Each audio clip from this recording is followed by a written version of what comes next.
coisa que eu mais estranhei no início da pandemia foi o assombro que os pais tiveram com os próprios filhos.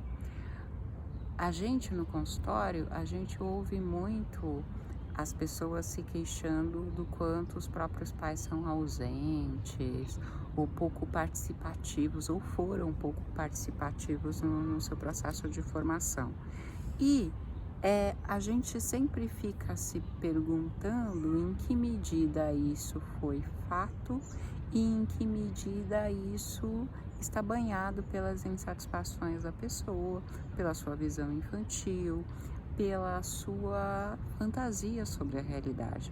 É típico do nosso funcionamento psíquico que a gente compense a realidade, as frustrações da realidade com imagens mentais.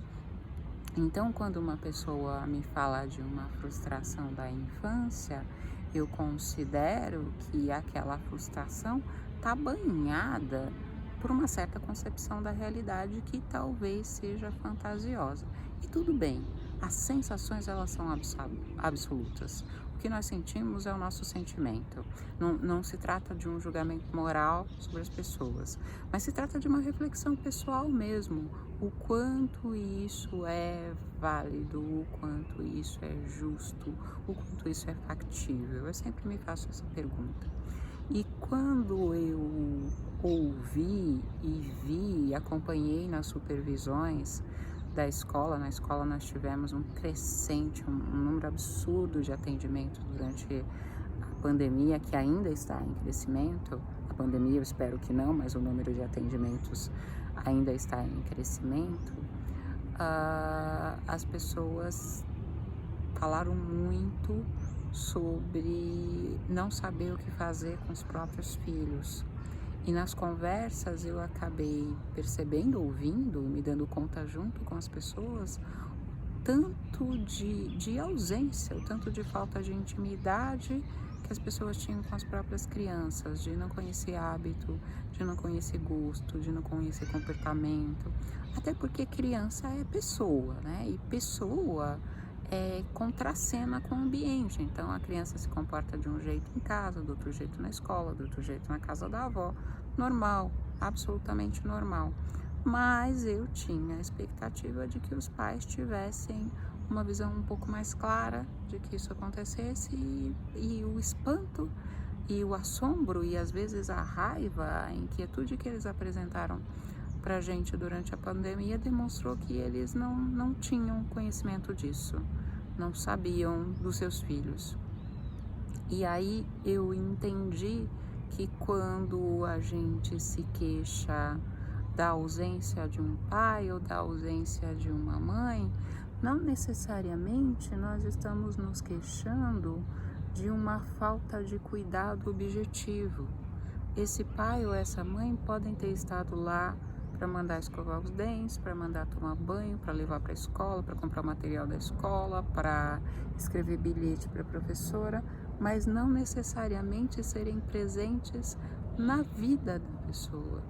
Não saber dos seus gostos, dos seus sentimentos, das suas preferências, dos seus prazeres, dos seus medos, dos seus fingimentos. Então é possível ter pais que sejam presentes economicamente, que sejam presentes, como eu direi assim, no trato do cotidiano, mas que terceirizaram tanto o verdadeiro cuidado com a criança que quando eles se veem tendo que acordar, pedir para fazer uma lição, controlar a alimentação durante o dia, eles ficaram completamente perdidos, ficaram completamente desestabilizados e muitos pais que eu observei começaram a exigir das crianças uma produtividade empresarial. Eu tenho que ser produtivo. Isso foi um dos sufocos na pandemia, um momento de incerteza, de mal-estar, de medo, em que a incerteza com o trabalho e, portanto, com a sobrevivência foi muito grande para muitas pessoas. E aí as pessoas se sentiram à vontade para desprezar os filhos porque estava justificado pela necessidade de sobrevivência. E aí eu pensei que nós hoje não somos tão diferentes das pessoas do passado, que às vezes nós criticamos tanto, porque é isso que nós sempre fizemos, sempre em prol de uma sobrevivência que hoje eu não sei o quanto é verdadeira, no sentido de tudo que nós fazemos é realmente necessário para a sobrevivência, mas nós nos convencemos de que é e nos sentimos no direito de abandonar as pessoas que realmente dependem de nós, que são os nossos filhos, assim. Às vezes eu vejo umas pessoas com ânsia de mudar o mundo, de transformar a realidade, de mudar o sistema político e, enfim, de fazer um mundo que elas acreditam que seja melhor para elas.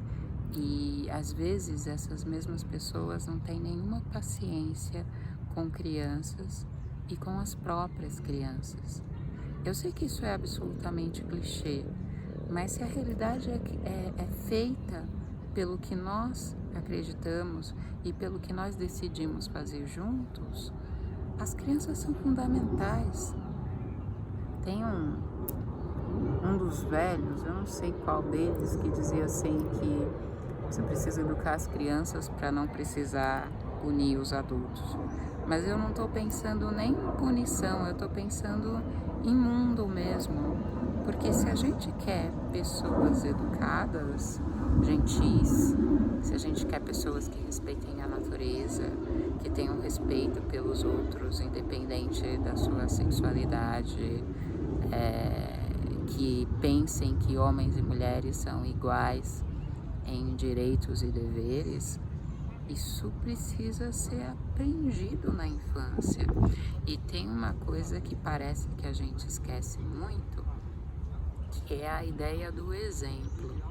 Estou repetindo um monte de clichê, mas infelizmente na educação infantil os clichês são muito verdadeiros, ou felizmente, né? Aliás, nas coisas que são realmente importantes, os clichês costumam ser absolutamente verdadeiros. E criança, ela não aprende com discurso. Criança aprende observando. Então, por exemplo, não adianta nada você dizer que ama ler se você não lê. Não adianta você ler para o seu filho se você não lê para você mesmo. Ele não vai ser uma pessoa que ama literatura porque você leu para ele, ou porque você comprou livros para ele, que ainda é pior. Ele vai ser uma pessoa que ama literatura porque ele vê você lendo. Você ocupa parte do seu tempo com o prazer da leitura. E aí ele vê isso desde a tenra infância e ele vai reproduzir, então logo tem a condição. Isso é válido para tudo que vocês conseguirem pensar. É válido para a justiça, é válido para a moralidade, é válido para a igualdade entre sexos. Em algum momento dessa pandemia, eu me dei conta de como a educação masculina e feminina é marcantemente diferente. Eu acho que eu já sabia isso como observação, como experiência clínica, mas eu me dei conta na pele de como isso é diferente. Em outro momento eu falo sobre isso, mas é uma observação. A criança aprende igualdade entre homem e mulher observando a forma como os homens e as mulheres da sua família, da sua escola, da sua comunidade vivem. Então não adianta a gente fazer um discurso de igualdade se isso não vai para o gesto, se essa igualdade não vira igualdade de tarefa, igualdade de cuidado, igualdade de obrigação. Eu acho que talvez seja isso o difícil da educação infantil. A educação criança não compra, não aceita, não reage aos nossos discursos e às nossas apresentações sociais. Criança reage ao que a gente é. Talvez por isso seja tão mais confortável delegar a educação da criança, porque se você delegar, em algum momento você vai poder dizer: mas eu paguei os melhores colégios, mas eu propiciei as melhores experiências. Eu fiz tudo que podia para que ele ou ela se desenvolvesse bem, logo, se não se desenvolveu, se não se tornou uma pessoa com a qual eu quero conviver, para mim isso é um signo de uma boa pessoa. Uma boa pessoa é a pessoa com quem eu quero conviver. Eu acho que deve ser uma delícia você ter filhos para quem você olha e fala: nossa, eu quero um mundo com pessoas parecidas com meu filho. Quero um mundo com pessoas parecidas com a minha filha. Quero ter colegas de trabalho, quero ter colegas de esporte parecidos com os meus filhos. Para mim isso é o signo de uma boa educação. E o difícil é isso, a criança não corresponde aos discursos sociais que a gente faz. Ele não corresponde ao verniz que a gente coloca para ser aceito nos lugares, ele não corresponde ao que a gente acha certo, ele corresponde ao que a gente é, corresponde ao que a gente é e às vezes até se envergonha de ser. Eu acho que ter filho tem muito a ver com se ver revelado no outro. E eu penso que a pandemia foi um momento para os pais que são reflexivos de se dar conta de quem eles têm sido. Os filhos acabam revelando não o que você pretende ser, não o que você espera ser, mas o que você tem sido no dia a dia. Esse foi o meu primeiro espanto na pandemia, na quarentena. O espanto de ver as pessoas espantadas em se verem diante dos próprios filhos.